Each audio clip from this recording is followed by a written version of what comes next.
Bate-papo mesmo. Isso, tá? Bate-papo, o senhor vai ficar olhando pra gente e deixa a máquina... Só esquece a máquina aqui, que isso aí O senhor vai esquecer a máquina e nós vamos ficar batendo papo. Então, com todos os ex-ferroviários que nós conversamos até agora, a gente sempre começa perguntando o nome completo para depois sair o crédito lá, bonitinho, né? Quando que o senhor nasceu e a história começa por onde? Como que o senhor entrou na ferrovia, né? Então, já podemos mandar? Então o senhor pode começar a falar o nome completo do senhor, quando o senhor nasceu e quando que o senhor começou, quando que o senhor entrou na ferrovia, como que o senhor entrou na eu acho que é legal falar, seu Adelina, né? Divino. Então aí eu falo, seu Divino, seu nome completo, entendeu? Né? Acho que é mais... Isso, acho que é mais... porque isso aí vai servir só para caracterização lá. O senhor já viu aqueles bate-papo que a gente tá em roda assim? Certo. Aquele intruso que fica ouvindo a conversa? Esse aqui é o nosso intruso. Do resto é a gente que... A senhora pode falar também, viu? A senhora pode ficar à vontade, que aqui não tem essa. Não, a gente é um bate-papo mesmo, né? É que o que a gente quer passar para as pessoas é justamente isso. É que não é aquela coisa mecânica, aquela coisa... É o que o senhor viveu, não é uma coisa combinada. Certo, né? certo. Então é mais, eu acho que é mais natural, né? Uma coisa mais natural. Isso. Então você vai, bom, então vai? Então vai. Seu Divino, né? Divino. Bom, seu Divino, seu nome completo? Divino Rigueiro. O senhor nasceu em que ano? Agora eu vou fazer uma brincadeira com vocês.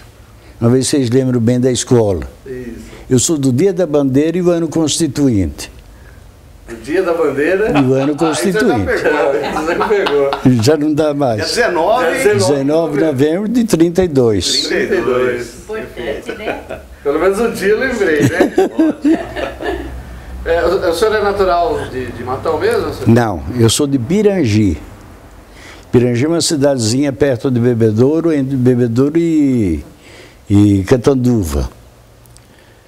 Então de lá nós viemos para Catiguá, e Catiguá terminei a escola até o 4º ano. Aí, conhecendo uma pessoa que trabalhava na estrada, a minha mãe pediu para ele se teria condições dele me encaminhar para trabalhar na estrada. Aí foi quando eu comecei como praticante gratuito. Não ganhava nada, mas tinha responsabilidade. Tinha as mesmas responsabilidades de um funcionário. Também, assumia todos os erros, né? Quantos anos o senhor tinha? Na época eu estava com 14 anos, eu trabalhei 2 anos de praticante gratuito, aí fui efetivado em dia 1º de março de 1948. Isso em Catiguá. Aí vim removido para Pindorama, que foi dia 1º de abril de 48. Trabalhei 1 mês. De lá eu vim para Matão, que é 1º de abril de 48. Aí eu trabalhei todo esse tempo aí. Na época a estrada já estava fazendo já a vitória larga. Então eu acompanhei tudo dessa época para cá. Não sei o que mais vocês gostariam de saber. E aí o senhor entrou na EFA mesmo? EFA. Isso. Aí o senhor ficou até aposentado. Até aposentar. Que foi dia 16 de outubro de 78. Deu 30 anos certinho. E dentro da EFA o senhor chegou assim a desenvolver vários todas elas fazia parte daquilo que eu entrei. Como eu disse, entrei como mensageiro, depois auxiliar de estação, aí fui auxiliar de agente e agente de estação, que chamavam, depois passou a ser chefe de estação. Isso. O senhor trabalhou sempre só nessa região? Aqui eu trabalhei em Matão e o resto da linha aqui da Araraquarense. Matão para frente. Até o fim da linha. Ah, tá. Diversas estações. E o senhor chegou a ver, assim, algum fato interessante, alguma coisa fora do que, Olha, do que o senhor estava acostumado? O que ficou marcado para mim foi a Revolução de 46, quando eu trabalhava em Presidente Vargas, que era uma estação chamada Presidente Vargas, que a cidade chamava Rubinéia, que foi inundada e criada uma outra cidade. Nessa época, a estrada de ferro embarcava tudo, era por intermédio da estrada. E a gente embarcava muito gado. Então, o gado esse que vinha do Mato Grosso, vinha de Goiás, embarcava tudo lá e era encaminhado para diversos frigoríficos que havia na época, né? Como a Ângulo, a Swift, e aí de Itaquaritinga, que eu não lembro o nome. Nisso havia um coronel, que até por nome é o Coronel Adão, e ele estava confiscando o gado para mandar para os soldados. E a gente então tinha que atender um e o outro. Então a gente estava entre... Ou em cima do muro, né? Em cima do muro. Todas as vezes que havia um embarque, que já estava pronto, tudo despachado, ele vinha saber por que eu tinha autorizado. Eu não tenho nada que autorizar. A pessoa vem para embarcar, lógico que eu faço. Mas não era para deixar. Falei, mas eu não tenho uma ordem dessa por escrito. Você está sendo mal criado comigo. Falei, não é que eu esteja sendo. Eu estou lhe dando a resposta que me cabe. Então, quantas vezes ele chegava em casa, eu já estava dormindo para me avisar que ele ia confiscar aquele gado que estava lá para embarcar. Eu ia falar o quê? Era tudo, né? Então, essa época ficou muito marcada porque me chocou demais. Muita pressão, que é do tempo do A5, né? Não sei se vocês já ouviram falar. Então, isso me chocou demais. Porque no fim o senhor ficava meio que... Não tinha como. Não tinha como não falar não, né? Eu tinha que atender um e, ao mesmo tempo, atender o outro. Né? E ele era um confisco, agora o outro era cliente. Isso. Então tinha que dar preferência para quem? Para o cliente. Então era isso que acontecia. Uma outra época também interessante que me aconteceu, chocou, isso já em Votuporanga. Quando eu estava trabalhando, me chega uma pessoa lá querendo uma gaiola para transportar cavalos. Eu falei, agora eu não tenho. Ah, mas você tem que me arranjar. Eu falei, mas como que eu vou arranjar? Isso aqui vem de Araraquara, que era a sede, né? Isso. Não, você tem que pedir aí, eu preciso. Eu falei, não é bem assim. Eu vou passar um telegrama para eles me mandarem, a hora que chegar o senhor será atendido. Não, mas eu quero para já. Eu falei, esse problema então já não me cabe. Não, mas eu preciso de um dinheirinho aí de sorte. Eu falei, então agora você caiu do cavalo. Eu não estou para me vender aqui para ninguém. E aquilo chocou de ver, desde aquela época, a pressão do dinheiro sobre o funcionário. Ele já queria levar uma vantagem em cima... Com dinheiro. E continua, né? Que infelizmente hoje eu vejo aí, é o que manda. Parece que é o mais comum, né? É o mais comum. Exatamente. Então as pessoas que têm aquela criação de honestidade e hombridade, hoje sofrem na mão dessa gente. Exatamente. Então poucos são aqueles que têm como se defender, né? E o senhor, já no cargo de chefe, né, chefe de estação, o senhor tinha que cuidar tanto parte de cargas quanto passageiros ou isso era... O chefe da estação, ele era um empregado completo. Então ele tinha que ser o quê? Um telegrafista, um conferente, um almoxarife, um assistente social para com os funcionários. Ele exercia tudo isso mediante os funcionários que ele tinha. Então a gente era aqueles empregados completos que hoje não existe mais. Quem entra numa firma, ele entra só para ser isto, ou então entra outro para ser aquilo e assim por diante. Agora nós na Estrada de Ferro não, a gente tinha que ser completo. Então você tinha que, na verdade, aprender um pouco de cada... De tudo. De cada ofício lá. Você vê, a gente tinha que ser telegrafista. Eu não sei se vocês entendem o que é isso. Telegrafista era um aparelho que havia na estação que a gente transmitia por código. Era uma campainha que você ia batendo no teclado e ali você mandava a mensagem, que hoje foi substituída pelo Telex e por outros mais aparelhos que está cada vez desenvolvendo mais, né? Que o telégrafo, eu acredito que seja um meio de comunicação que até hoje, ainda se nós ficarmos sem energia, sem nada, é um dos meios de comunicações que... Eu acho mais perfeito, porque ele como poderia se dizer, só uma pessoa que conhece que poderia decifrar. Exatamente. Então a gente recebia aqueles telegramas, fechava e saía entregando, como foi também meu caso, que eu entreguei telegrama. E havia o prazo certo para você entregar.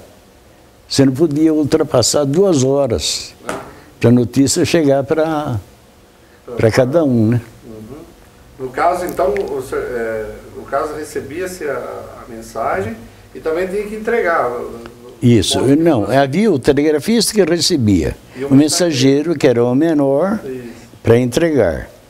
Então, antes de tudo, muitos telegramas eu entreguei, foi a razão que eu conheci a minha esposa hoje, que eu sou viúvo, casado pela segunda vez. Ela trabalhava num hotel aqui em Matão, que vinha muito viajante. Então eu chegava lá para entregar os telegramas, quem vinha atender era ela. Eu tinha 13 anos, trabalhava no Hotel Central. Era uma meninona também. Mas nunca a gente esperava que um dia seria... fosse... 42 anos, né? Fosse dar certo, né? Que coisa. São coisas do destino, né? Coisas da vida mesmo. Aí o senhor... Pode falar aqui. Não, Senhor Divino, para o senhor chegar a chefe de estação, o senhor teve que participar também ou frequentar a escola de aprendizes da ferrovia? Não, no meu tempo não havia. A gente aprendia na estação.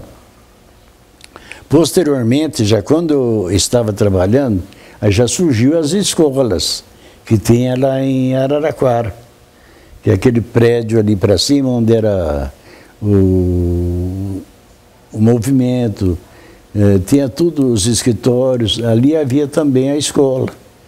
Mas já isso, eu ainda trabalhando, mas bem fora do meu tempo. Então era só com a prática do dia a dia que o senhor... A gente aprendia, prestava um exame. Eu estava em Categuá quando veio ordem para mim prestar exame. Exame que era? Para telegrafista. Transmitir um telegrama para mim receber, passar no impresso próprio, valendo, não era só porque era um exame, não era qualquer coisa não, era um telegrama de verdade. Então foi o primeiro exame. Quanto a conhecer o serviço, como praticante gratuito, eu era obrigado a conhecer tudo. Despachar, vender bilhete, que naquele tempo os bilhetes eram vendidos tudo na estação. E ali você ia aprendendo de tudo. Você tinha que conhecer, né? O pessoal tem bastante história do carro de pagamento, né? E o senhor também recebia também, esse carro e fazia o pagamento do... Não, eu recebi o pagamento por ocasião em que o pagamento saía por estrada de ferro, né? Como nós tínhamos naquele tempo também um armazém que saía entregando a mercadoria. A gente fazia o pedido para o mês e o trem chegava, a gente retirava a mercadoria e o pagamento era a mesma coisa.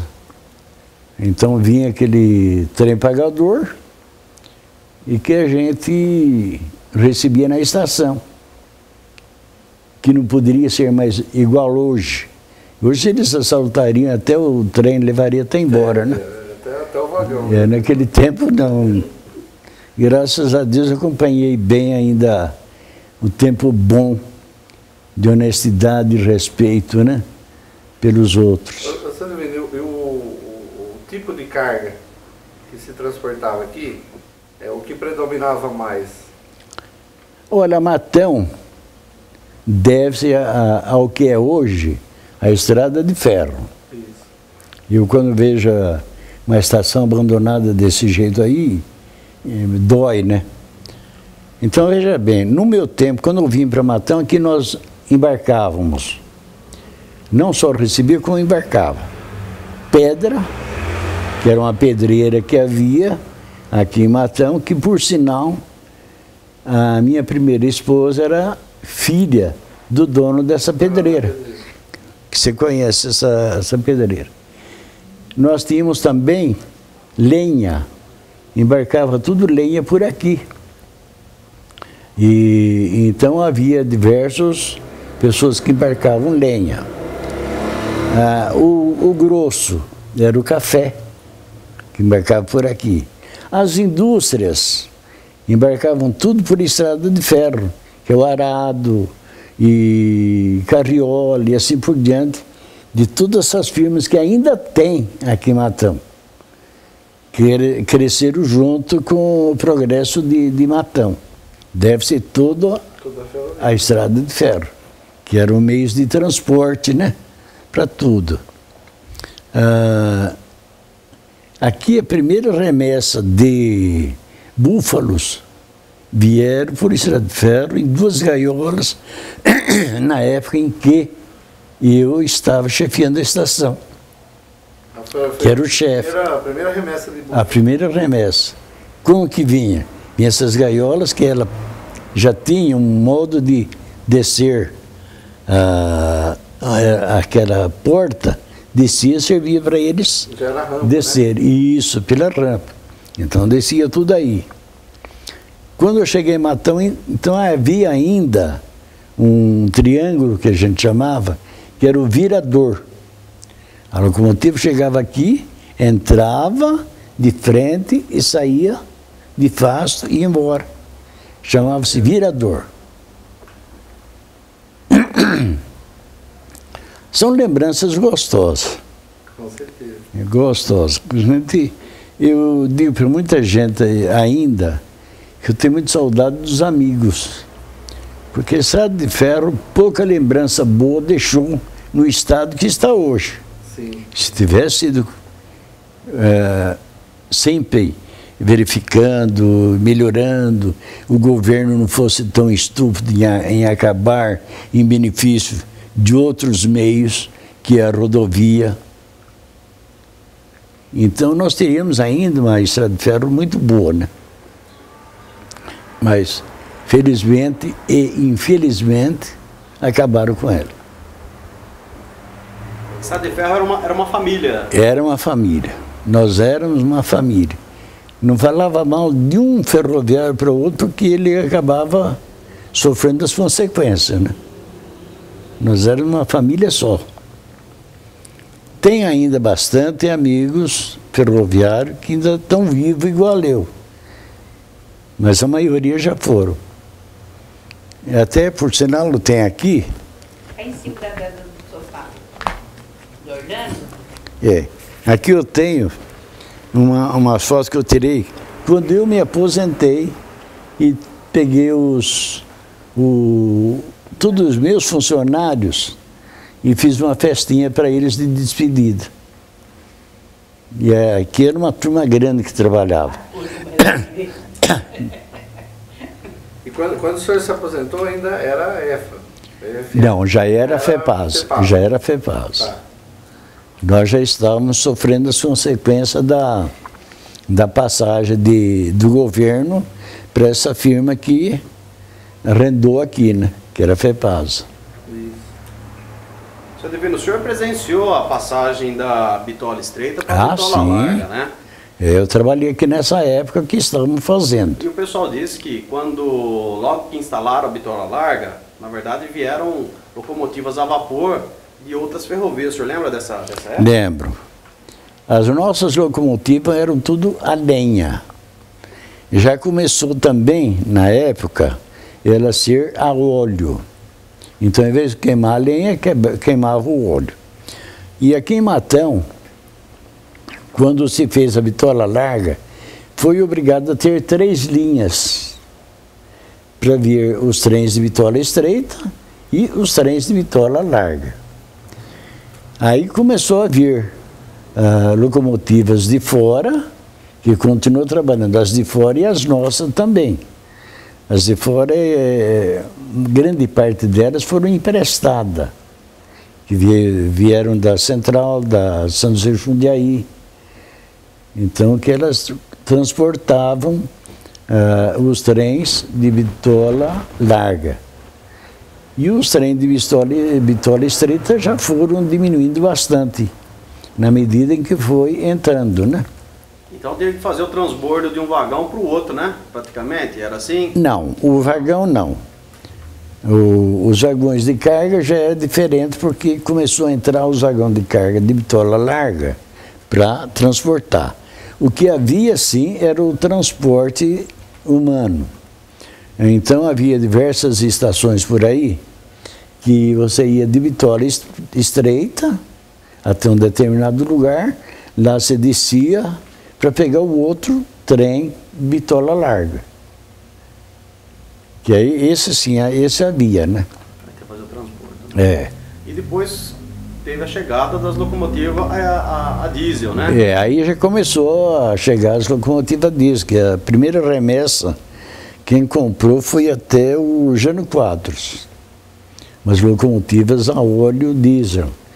Então a gente chamava, ao invés de falar, elas produziam a eletricidade para elas mesmas.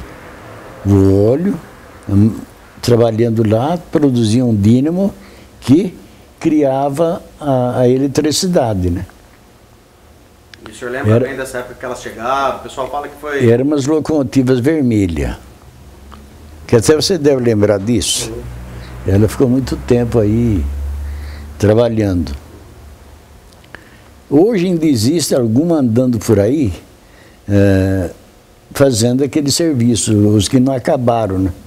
Porque me consta que muitas delas encostaram nas linhas por aí e está acabando podre, né?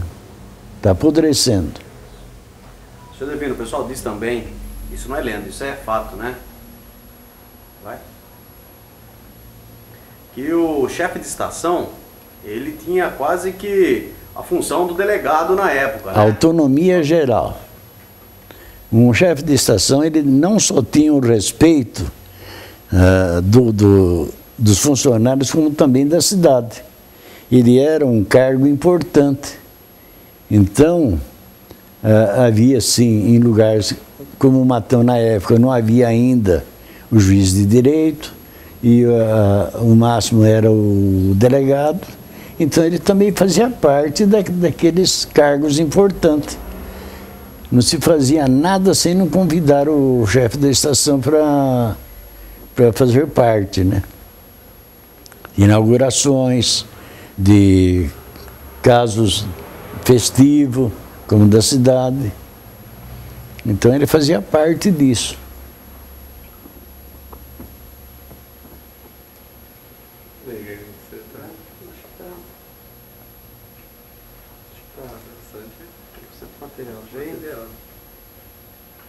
Bom, senhor Divino, o senhor aposentou mesmo em 78. 78, já tinha a FEPASA. Já era a FEPASA. E o pessoal, assim, depois que foi encampada pelo governo do estado, né? O senhor viu alguma mudança em relação a própria... Como que as pessoas cuidavam da ferrovia? O senhor já percebeu que houve diferença? O zelo que se tomava na época era bem diferente? É o seguinte, nós ainda, funcionários da estrada, do governo, a gente era administrado de uma forma desde a roupa. Era uma farda, que a pessoa tinha que andar sempre bem arrumadinho, calçado preto, usava a farda que era uma túnica, mais o boné, e o boné então dava discriminação do cargo que o chefe da estação estava exercendo, né? Então eu consegui entrar no primeiro degrau e sair no último degrau, que era o chefe de primeira, trabalhando sem nunca contar aí com o apoio de alguém que levasse a gente para cima sem passar por aquilo. Então foi o único esforço da gente mesmo em conseguir as promoções, né? Quando a FEPASA encampou tudo, virou FEPASA, o senhor viu diferença na... Imediatamente, né? Imediatamente. Aí os funcionários que começaram a entrar, eles tinham a capacidade de vir trabalhar de short, tênis, não havia mais uma gravata, não havia mais nada. Aquela farda completamente desapareceu, né? Toma um pouquinho d'água, quer tomar um pouquinho d'água? Deixa eu falar que eu viajei muito. Aqui eu tinha uns parentes que me davam um trabalho que vocês não acreditam. É mesmo? Havia um tal de Boca Rica, Nenão, o Xande, o teu irmão mais velho, que é aquele Vado, o Vale. Então eles embarcavam aqui, iam para Pindorama, para festa, baile, essas coisas. Chegava lá, acabava o dinheiro. E eles então, no embarcar, eles embarcavam sem dinheiro, sem a passagem, porque não compravam. O que eles faziam? Eles deixavam como garantia o relógio ou alguma outra coisa, mas a maioria era relógio. Pode receber que meu parente em Matão dá um jeito. Mas quem é teu parente? É fulano de tal. E lá vinha essa turminha. Chegava aí o chefe da estação, o chefe de trem, ô Divino, essa turma aqui está dizendo que é parente teu, e vieram sem passagem, seguramos o relógio. Falei, não tem nada, isso a gente está certo, pode ir embora. Aí eles iam embora. Mas era constantemente, era um sábado atrás do outro. Aproveitava, mas me davam um trabalho. E eles iam muito lá, atrás de um rapaz que o apelido dele era Estação, que jogava bola. Ele veio trabalhar em Matão e aqui começou a jogar bola com um time que nós temos aqui, um dos mais afamados, chamado São Lourenço. Então eles iam muito para Pindorama para encontrar com ele, e ao mesmo tempo lá gastava o dinheiro que tinha, ia embora tudo sem ele. E tinha esse tal de Boca Rica, quantas vezes ele pegava, subia, porque no trem, quem andou no trem lembra disso, havia o lugar de porta-mala. Ele entrava lá em cima e ficava deitado para esconder do chefe da estação. Era gente boa, viu? Gente boníssima. Tudo. São coisas gostosas que a gente lembra, né? Eram travessuras, né? Mas era sem maldade, né? Hoje não, hoje eles fazem sem maldade, né? maldade. Gostoso é isso, sem maldade, sem droga, sem bebida. E eles se divertiam bem toda a vida, né? E fazia parte da vida da gente. Porque trabalhando, então tinha que contornar a situação, né? E tinha aquela coisa de conhecer as famílias. Porque aqui em Matão nós éramos era pequeno e a gente acabava conhecendo a todos, né? Para ter uma ideia, quando eu vim para Matão, aqui havia 7.500 habitantes. E a maior população era o rural, como as fazendas Cambuí e essas outras fazendas que tem por aí. Quando o governo não deu mais aquela concessão, que acabou as fazendas Cambuí, então eles eram tudo para Matão. Foi quando cresceu Matão, que foi crescendo, o povo tudo comprando casa, acertando. Foi dessa época para cá, né? Seu Divino, a estrada de ferro, na verdade, tinha os funcionários, tinha time de futebol, né? O senhor está dizendo que tinha, né? E lá em Araraquara a gente sabe de histórias que havia jogos entre as sessões. Tinha. Aqui, por acaso, existia sessão que ia enfrentar as equipes lá de Araraquara ou não? Como era? Não, eu aqui em Matão, eu criei um time que eu pus o nome de Ferroviária. E esse time, então, nós acabamos fazendo aí um campo, que era no próprio terreno da estrada. E o fardamento eu pedi para o Lima, aquele engenheiro que criou a ferroviária, para me mandar. E ele me mandou bola, camisas, mandou muita coisa, usada, bem entendido, mas que serviu, né? E na época que se criou a ferroviária, nós, os funcionários, propriamente dito, quase fomos obrigados a entrar como sócio. Então, descontava do ordenado uma mensalidade que era para ferroviária. E a ferroviária, naquela época, chegou a um ponto de pegar o vice-campeonato, que ainda deve ter muita gente daquele tempo morando em Araraquara, como Dudu, aquele Brandão, diversos jogadores daquela época, que inclusive esse Brandão esteve aqui, trabalhando aqui em Matão.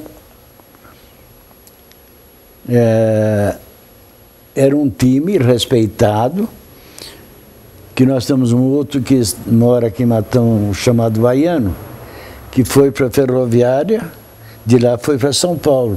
Grande parte desses jogadores da Ferroviária partiram para os times grandes e acabaram sendo, disputando pelo Brasil, né? Tem esses casos também. Mas já chegou, esse time que o senhor tem aqui, chegou a jogar com... Não, a gente acertava jogo como Silvânia, Santa Ernestina, aqui por perto.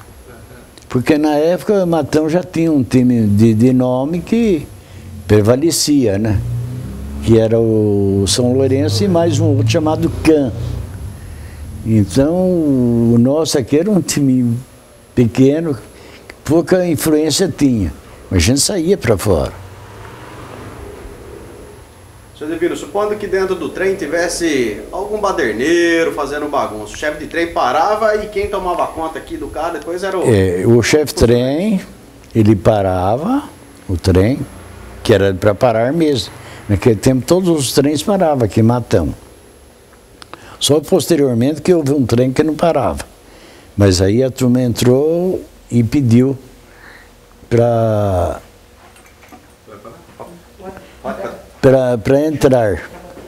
E cada um que vinha provocando alguma baderna nos trens, entregava para a gente. Já havia um soldado que fazia sempre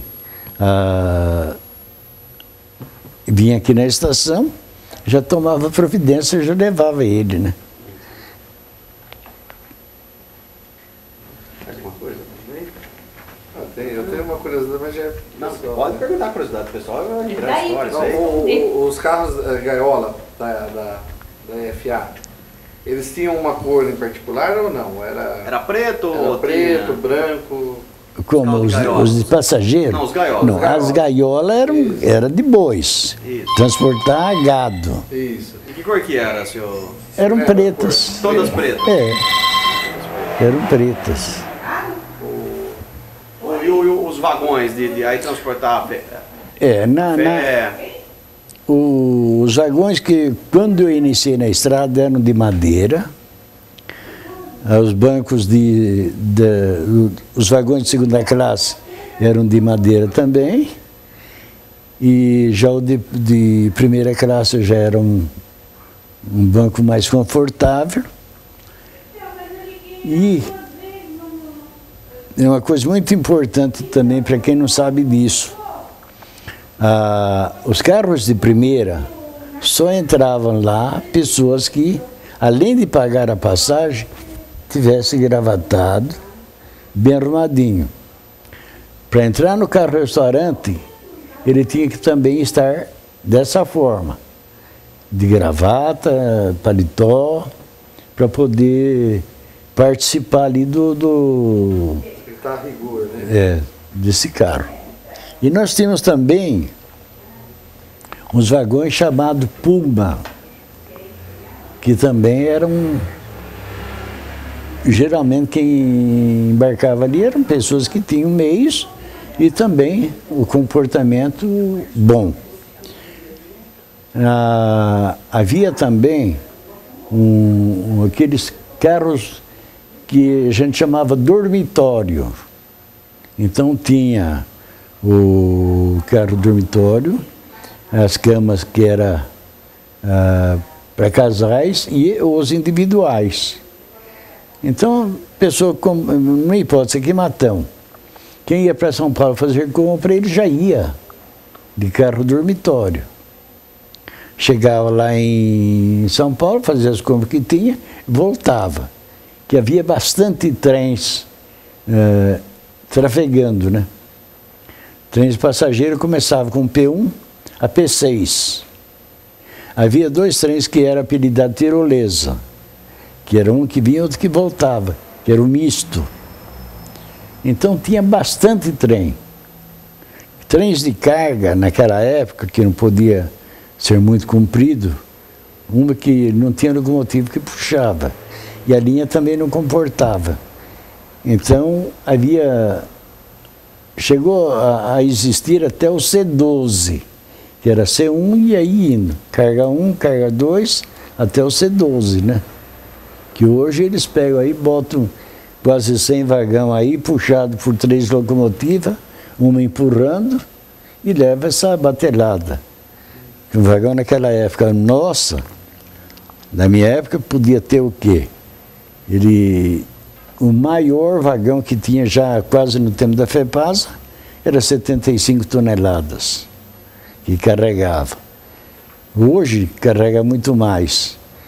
E cada trem desse aí faz uma ideia, carregando cada vagão um pelo outro, 75, 100 vagões, dá 7.500 toneladas. Então tem que ter bastante locomotiva para puxar, né? Que esse trecho nosso, quando foi feito, ele foi considerado o melhor trecho da América, que aqui é nós estamos na América América Latina. É América Latina. É o melhor trecho que tem. Era para andar a 80 km/h, que era um absurdo, né? Falar que ia andar a 80. Nós temos trem hoje andando lá no Japão a 400 km/h. Nós já estávamos sendo encaminhados para o lado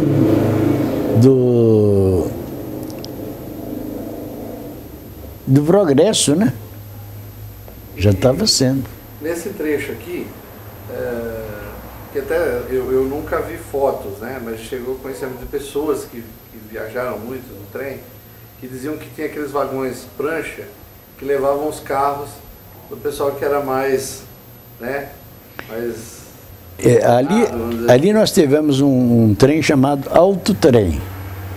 Esse autotrem, o que era?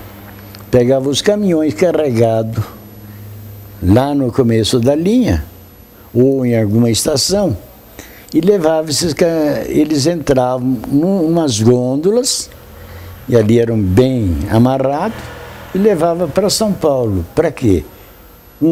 Para economizar combustível. Outra, porque não havia estradas que fossem adequadas para eles. Não havia asfalto, não havia nada, então na época de chuva, esses caminhões iam ficando tudo por aí, né? Época de férias, senhor Divino, época de férias da ferrovia, a molecada saía, o senhor ia passear também, ia viajar um pouquinho também? Ah, sim, todo ano a gente tinha férias, né? E na época das férias, então, quem queria passear, saía. Mas nunca coincidia as férias com a férias escolar. Agora, quem tinha sorte, então era bom, porque aí aproveitava a família todinha sair, né? Vamos sair muitas vezes. E o batalhão que eu tinha era pouco, era 6 filhos só, né? Então a gente embarcava na estrada de ferro aí. Tanto é que em Votuporanga, quando havia esse baldeio de sair de um trem e passar para o outro, eu acabei esquecendo um filho para fora. E na hora de embarque, a sorte que demorava. E cadê o Erasto? Não achava o Erasto. O Erasto é meu filho de baixo para cima, o segundo. Aí vai até encontrar no meio daquele montão de gente. Que tudo, o pessoal só embarcava por estrada de ferro, né? Achamos ele. E era uma vida, né? Aqui no trecho até o fim da linha, a maior estação que tinha era lá de São José do Rio Preto, né? Não, nós temos Catanduva, Rio Preto, e depois outras cidades aí que estavam em progresso, como Jales, Santa Fé, Estrela do Oeste. Tivemos diversas delas que já estavam e cresceram bastante, graças à estrada de ferro, que era o meio de comunicação para tudo, né? Senhor Divino, para encerrar, a gente gostaria de ouvir do senhor o que representou a estrada de ferro Araraquara para o senhor. Bem, eu digo o seguinte, tudo.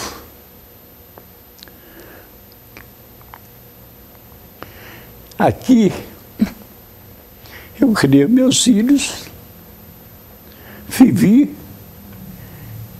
consegui ter uma estabilidade moral, que a estrada de ferro ensinava. Então me sinto privilegiado por tudo aquilo que eu sou hoje. Que se tem uma coisa que eu posso é me vangloriar por aquilo que eu sou.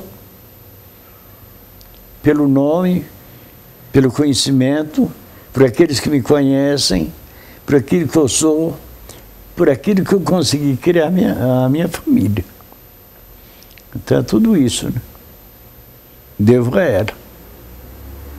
O senhor tem muita lembrança, então, dessa época, muita saudade também, né? Bastante. Principalmente dos colegas, né? Os colegas tem bastante.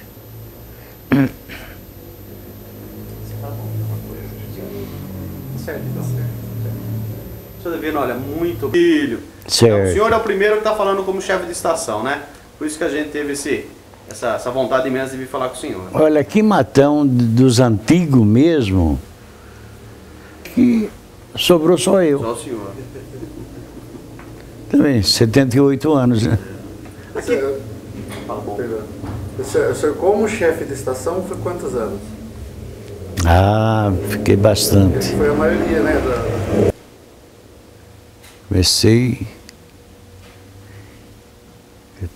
Presidente Vargas, chefe de estação. Aí eu vim para Catiguá, Matão, trabalhei em Ibaté também, como chefe de estação. Isso no tempo então eu aceitava. É porque ele é de Ibaté. De que família? Eu sou de Ibaté. Meu avô, ele cortava capim e ia na estação Antônio Graciano. Aquele capim barba de bode. Isso, mandava para São José do Rio Preto, porque lá tinha uma fábrica que fazia colchão. Colchão. Então, eu tenho até foto dele lá da estação lá de Ibaté, embarcando, tirando o capim do caminhão, colocando nas gaiolas, né? Ou vagão normal para mandar para lá. Pra lá. Eu sou de Ibaté. Por isso que... Você saiu de que idade de lá? Eu moro lá até hoje, para falar pra verdade. Você mora? Moro lá. Você quer ver? A casa do chefe da estação deve estar lá ainda firme. Lá é todinha cercada com dormentes. Sim. Aqueles dormentes, quem conseguiu foi eu, quando fui para lá. O banheiro era aquelas fossas, que quando eu fui para lá, quando eu vi aquilo, meus filhos não queriam saber de ir no banheiro. Falei, meu Deus, e agora? E para de 3 dias eu consegui, com a estrada, eu dei o material, me mandaram o pedreiro e fizemos a instalação sanitária. Mas que eu paguei. E aquilo ali, aquela cerca, também foi eu quem consegui. Levei uma porteira daqui de Matão para pôr lá, que ficou muito grande. E você quer ver uma pessoa que ainda deve de morar lá, o Ferro. Seu Ferro. Conhece ele? Mentiroso como ele só, né? Pera, mas era um amigão, vou te dizer. Que coisa. Seu Ferro, se não me engano, acho que acabou falecendo já. Ah, é? Acho que sim. E lá havia também um que era vizinho meu, o Feitor, ele era turco. Oh, meu Deus, agora eu não lembro o nome dele, mas sei para ter conhecido. Ele tinha 2 homens e uma mulher, filhos. A mulher dele era forte.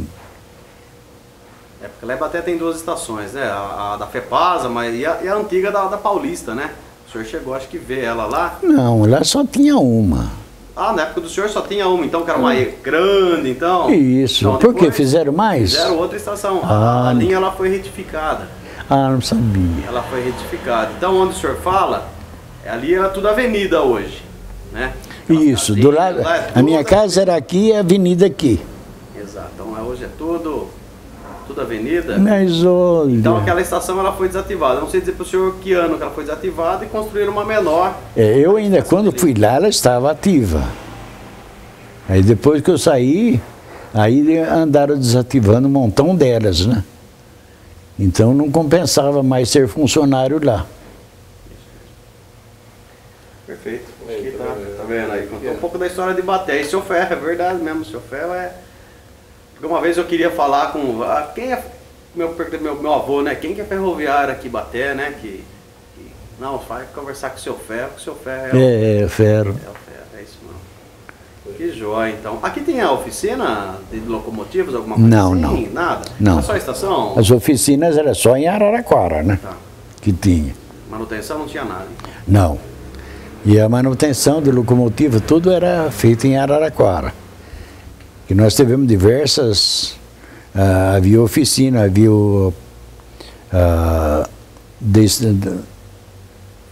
como chamava, a linha, que era onde conservava as linhas, e tinha o pessoal que trabalhava. Manutenção. Que aqui nós temos um ferroviário ainda, está vivo, já está com quase 100 anos. O Carrasco. Não. Carrasco Linhares.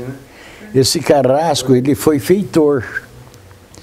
E quando dava chuva, então costumava cair terra na linha, a locomotiva vinha e acabava desencarrilando. E ele então punha o pessoal para rondar a linha. E ele me sai na linha aqui também, fazendo as vezes do funcionário. E estava uma enxurrada muito grande. E ele escorregou lá adiante, onde havia um bueiro, e ele acabou sendo carregado pela água. Foi cair num pasto, que hoje está tudo cheio de casas. E não se sabe como é que ele conseguiu viver. Não aconteceu nada. Mas ele foi arrastado foi por esse estulbo. A enxurrada carregou ele. Bom, é isso aí. Pode ir. O carrasco. Você vê. Eu acredito que não tem mais nenhum ferroviário que tenha. Então é caderneta de férias. Aqui as crianças andaram rabiscando. Isso daqui, para quem não, eu tenho que explicar. Aqui está uma foto tirada em 3/4/49, quando eu fui efetivado. Quer dizer, antes disso, 48, eu já trabalhava também aí. E, como aprendiz. Aí vem todo isso daqui é feito em Araraquara, e só que não houve nada. E mais essa daqui, que é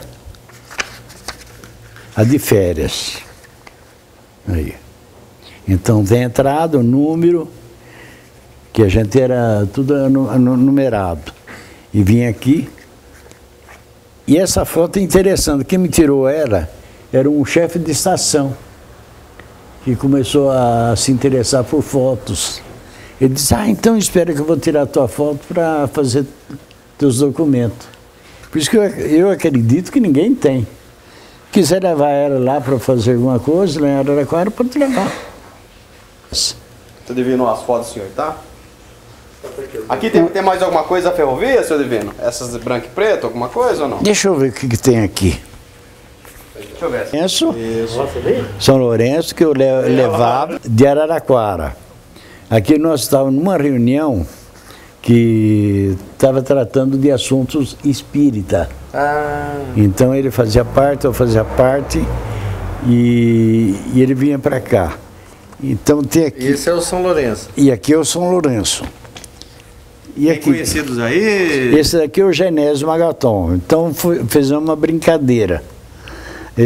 Falei, Genésio, você vai pôr uma capa para fingir que é uma mulher. Você vai ficar com a perna levantada aí em cima do caminhão. É um caminhão rodoviário que a gente tinha. Esse rapaz aqui é o dono do descarte, não é descarte? Descartável, desmaga. De embalagem. Essa daqui... Fala um pouco do futebol aí pra gente, senhor Divino. O senhor lembra aí do pessoal que tá aí na foto? Ah, rapaz. Faz muito tempo, viu? Eu sei que quem comandava isso daqui era o irmão dele, chamado Luizinho. E para mim já está apagado. Estou eu aqui. O senhor está aí no cantinho. Aqui no canto. Eu também não estou enxergando mais bosta, não. Tá ruim. Isso aqui é umas moças lá de Catiguá que organizaram um almoço para dar para eles. Esse almoço foi dado na minha casa. Então não havia lugar para receber eles. Eu recebia tudo na minha casa. E era uma turma de respeito. O rato ia muito lá, não ia? O rato. Eu lembro. Jogava uma categoria. Jogador. Que coisa louca, viu? Humildade do jeito que era. Aí, uma família também. O Hernani ainda continua uma família. Porque o negócio de futebol, então, isso aí nós guarda tudo, né? Essa daqui eles não têm. Só que essa daqui não dei para eles porque... Não,